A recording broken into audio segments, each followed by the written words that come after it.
What is up? It's your main man Tucko, and man, do we have a lot to cover today. This is a Black Ops 3 assault rifle review. They had a ton of assault rifles that you could use in the Black Ops beta. You got to really test it, so it makes me wonder if this is going to be an assault rifle dominant game. I think it might be. Okay, so what I'm using here is the ARK-7. It's the one I like the absolute most. I'll get into it towards the end as to why it was the one I like the most, but let's start with the ones that I'm not showing you here. Second on the list is called the Man-O-War. It has like a slower fire rate but heavier damage. I'd probably put it maybe on the SCAR end of things from Black Ops 2. Next they had the HVK-30. The HVK-30 had a ridiculously fast fire rate. The fire rate was sick. It's one of the fastest fire rates I think I've seen on an assault rifle. There's really nothing I can compare it to really from Black Ops 2. But damage on it's very low. Range isn't that great. So I would say you want to try and treat an assault rifle like a submachine gun, I think. But maybe you get a little bit better range if you're out in the open doors like this right here. So, I'm not really sure, but it wasn't really for me. Next in line, we have the Shiva. The Shiva is a semi-automatic. So put this in like the FAL, SMR, put it in that kind of range from Black Ops 2. Real high damage, obviously, semi-automatic, so every time you hit the bumper, the gun goes off. Highly accurate, lots of high damage, but the fire rate's just not there. The next was the M8A7. The M8A7, you already know the M8 from Black Ops 2. That thing was a melt machine, 3-round burst. Kicked all kinds of butt, but I think in this game it's a 4-round burst. I don't know. Was it a 3 or 4-round burst in Black Ops 2? I cannot remember. Why don't you go ahead and put it down in the comments below. High damage, but the fire rate's not too heavy because it's only a few rounds at a time. But still, if you remember the M8 from Black Ops 2, and I remember it because, man, I got nightmares about that thing. That thing was brutal. That thing did so much work to me. Next on the list is the XR2. That, I know, is a 3-round burst in this game. I would put it maybe on par of maybe the M16 from Black Ops 1, or the M16 from Modern Warfare 2, maybe the M16 from Modern Warfare, but you see where I'm getting. The damage on it is pretty solid. I wouldn't say it's as harsh as the M8, because the M8 in this game was definitely a little melty. The XR2 I would put more in the M16 category of classic Call of Duties. And that was it. So now, those other guns were great. I'm gonna try them all more, obviously, when the game launches, and see, do I like the semi-auto? There's probably going to be a second semi-auto because I do know they like them. So I'm assuming that when the game drops, there's probably going to be a second semi-auto opportunity. Burst guns, sometimes they're good, sometimes they're not. I kind of have a love-hate relationship with burst guns because sometimes, a full burst into someone kills them. Sometimes it doesn't. And, I kind of find that unpredictability annoying for me personally. Man-O-War was pretty good, but I found myself losing gunfights just because I wasn't putting down, a lot of fire.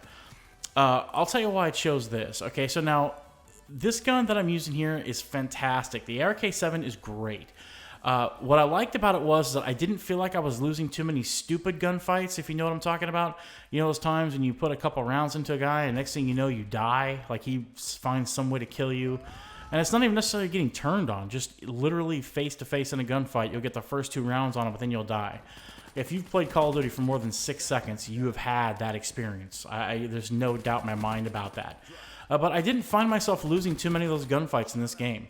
And that's one of the things I liked about it. The fire rate on it was pretty solid. The damage on it was pretty solid. The ARK-7 is what I would call a utilitarian assault rifle. It's kind of good at everything. Or at least a little, maybe not good, but maybe better than average in everything. As opposed to Man-O-War has a lot of damage, but the slow fire rate. So sometimes just by fact of volume of bullets, I couldn't kill somebody. So, I think this is the gun that's going to be my go-to gun. Like, if I'm struggling, if I'm having problems, if it's just been a really bad night for me, I think this is the gun I'm gonna strap on. Now, I did find that it was a little light and a little harder to use when you had a silencer on it. It definitely took, an extra round or so to kill, so I found that, pretty annoying. Especially at close range. Before at close range, silencer shouldn't even matter. But hey, I didn't design the game. I don't know how to design games, so I guess I have to go with it. So the gun overall treated me really well. I didn't find myself losing dumb gunfights, which I hate. It's so annoying. I can't stand it.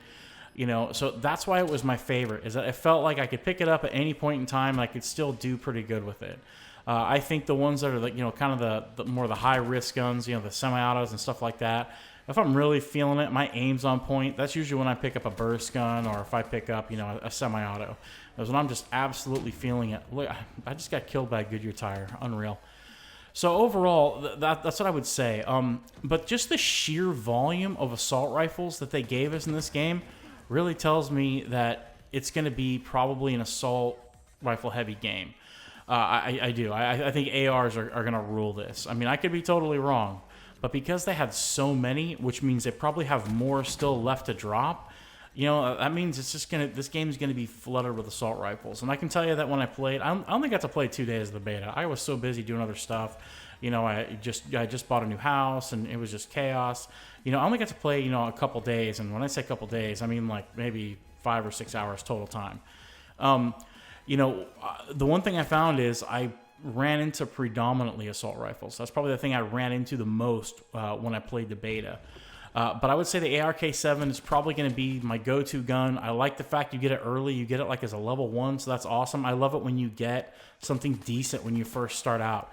I hate when there's games when it's like I basically just have to die my way through some levels before I can get some, before I can get some good guns, some good perks and stuff like that. I've always found that annoying, which is one of the reasons why I absolutely love the Ghost squad point system, where I could just buy whatever I wanted depending on, the squad points I had earned. So that's one thing I think that's great. I think they're bringing it back. If they don't, that's sad. They really should, because I like it when a player has the option to choose what kind of gun they want to run with, as opposed to just be limited by levels. Because there's nothing wrong with being held back just because, hey, I'm sorry, I just started the game, or I prestiged. I mean, I know prestige and stuff like that, there should be some type of punishment, but I don't think it should be as so severe as I have to die my way through, 5 or 10 levels before I can get something real and works well. So that's what I would say. So I like the fact that you got this really nice gun early and upfront that you can use, especially in a game that I think is going to be assault rifle dominated. It reminds me of Black Ops 2. They had that one class. It was like a Scorpion, C4, and Scavenger, and it was just a really good class. And I need to work on my wall running. Yeah, note to self: work on wall running immediately. So that was something I liked. I'm glad they did that. Look at this. We squeaked out a win by 1 kill, 75-74 competitive game. I remember playing it. I mean, I was sweating, dude. I was sweating bullets like no tomorrow. So glad we pulled it out. Glad we won. Anyway, so thanks a lot for watching. As always, it's your host Tucko here, talking to you from my bunker in an undisclosed location. Peace, love, and soul. I'm out.